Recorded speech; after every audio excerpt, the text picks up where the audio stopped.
10 डिसेंबरपर्यंत राज्यात कापूस दर होणारा 12,000 रुपयांच्या पार. सरकारनं कापूस खरेदीची मर्यादा 30 क्विंटलपर्यंत वाढवली. राज्यातील या 21 जिल्ह्यातील शेतकऱ्यांचा कापूस सरकार खरेदी करणारा 8,110 रुपये प्रति क्विंटल या दराने. शेतकऱ्यांच्या पांढऱ्या सोन्याला भाव कळणार. खुल्या बाजारात देखील कापूस खरेदीसाठी मोठी लगबग त्या ठिकाणी व्यापाऱ्यांकडून सुरू आहे. कापूस दरात आता होणार मोठी वाढ.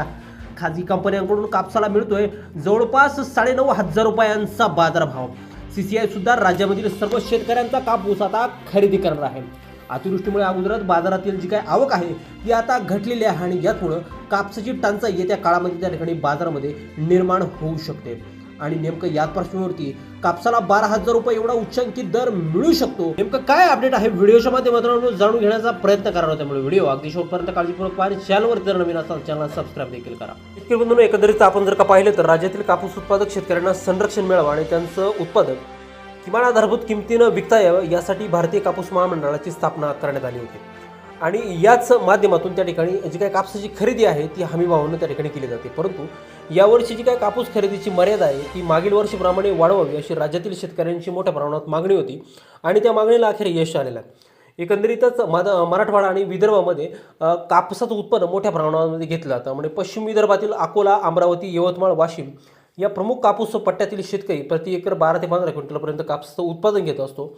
मागील वर्षी सीसीआयनं उत्पादन मर्यादा ही हेक्टरी 30 क्विंटलपर्यंत त्या ठिकाणी ठेवली होती आणि यामुळं मोठ्या प्रमाणात शेतकऱ्यांनी त्या ठिकाणी MSPनं आपला जो काही कापूस आहे तो त्या ठिकाणी विकला होता.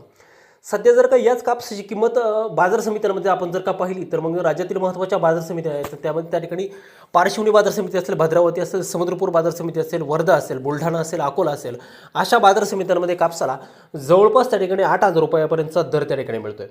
एकंदरीतच खुल्या बाजारातील ज्या काही कापसाची किमती आहे त्यासुद्धा त्या ठिकाणी जवळपास 8 ते 8,500च्या आसपास त्या ठिकाणी गेल्याची माहिती आपल्याला मिळत आहे. कारण खुल्या बाजारातून जे काही व्यापारी कापूस खरेदी करतात ते जे काही वस्त्र उद्योग निर्मितीमधील ज्या काही कंपन्या आहेत, ज्या काही छोटे मोठे युनिट आहेत त्यांच्यासाठी त्या ठिकाणी खरेदी करत असतात. एकंदरीत सीसीआयने यंदा हमी भावाने कापूस खरेदी करताना राज्याच्या कृषी विभागाकडून उत्पादकतेची माहिती घेतली होती आणि मग जिल्हानिहाय खरेदीची मर्यादा ठरवली. परंतु आता प्रत्येक जिल्ह्याची जी काही उत्पादन क्षमता आहे ती त्या ठिकाणी वेगळी असते आणि यामध्ये प्रामुख्यानं जमिनीची गुणवत्ता असेल, वाढ असेल, खत आणि पाणी व्यवस्थापन असेल, रोग नियंत्रण आणि आधुनिक तंत्रज्ञानाचा वापर, यामुळे प्रत्येक जिल्ह्यामध्ये त्या ठिकाणी जे काही कापूस उत्पादन आहे ते त्या ठिकाणी वेगवेगळं असतं. एकंदरीतच जिल्हानिहाय कापूसची उत्पादकता ही केवळ केंद्रावरती कापूस विक्री करण्यासाठी त्या ठिकाणी गृहीत धरण्यात यावी. याशिवाय याचा वापर अन्य कोणत्याही कारणासाठी विचारात घेतला जाणार नाही.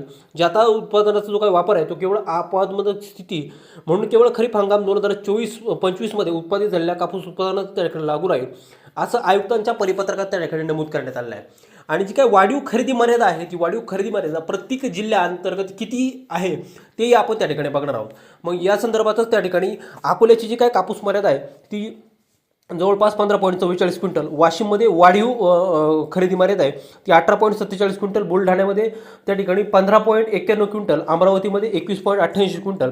यानंतर तो जो काही जिल्हा आहे त्या ठिकाणी यवतमाळमध्ये जर का आपण बघितलं तर त्या ठिकाणी यवतमाळमध्ये आपण जर का बघितलं तर जवळपास 14.45 क्विंटल, चंद्रपूरमध्ये 20.61, गडचिरोली 23.30, वर्धेमध्ये 23 क्विंटल, नागपूरमध्ये 19.93 क्विंटल. यानंतरचा तो जिल्हा आहे हिंगोलीमध्ये 13.37, नांदेडमध्ये 16.19, परभणीमध्ये 18.54, धाराशिव